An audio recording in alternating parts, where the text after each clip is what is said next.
Okay, I'm going to waffle on a bit more about chess. May not make too much sense because it's so hot. And I don't have my laptop with me, but I wanted to get this down before I forgot it all again. So we've got when Lil's husband got demobbed, I said I didn't mince my words. And that straight away I thought of Min, Egyptian god. And in a later line you've got, you have them all out, Lil, and get a nice set. So you've got set 2 gods for the price of 1. Interesting, in the next line, I can't bear to look at you.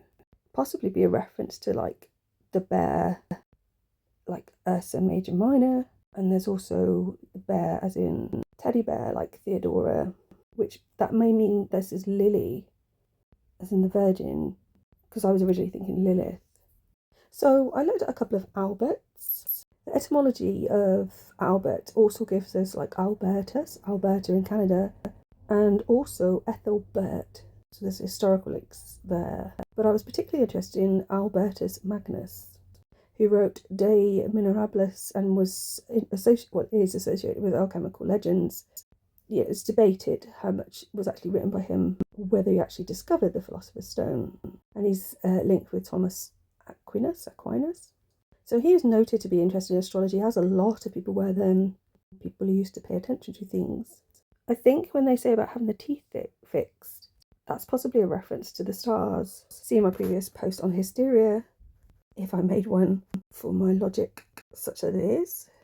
In Frankenstein, Victor Frankenstein studies Albert Magnus, and I believe he's in Paradiso Canto X 64 to 99. I wrote this down this morning, so I can't remember if that's right or not. But it does mention like stars near fixed poles.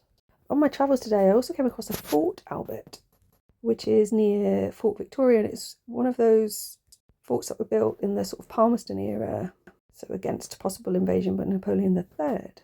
What I find interesting is Fort Albert took 4 years to build, so he's been in the army 4 years, could be relevant, and it was obsolete by 1858. So is that demobbed? I don't know. I think the relevance is likely the Isle of Wight, but also those names, Albert and also Victoria, because Fort Victoria was previously Sharpenode Bulwark, built as part of Henry VIII's fortifications, which possibly links to the Usk poem in Landscapes. It was built 1545 to 1547, but later repaired by George Carey. I wondered that nearly died of young George, is that remotely relevant? Queen Victoria Street is mentioned in the fire sermon, and I did wonder if Isle of Dogs could relate to Isle of Wight, because you got that Wales strange sound afterwards. And I wondered if, looking back at Rhapsody on a Windy Night, could relate to Keyhaven, where there's a lighthouse.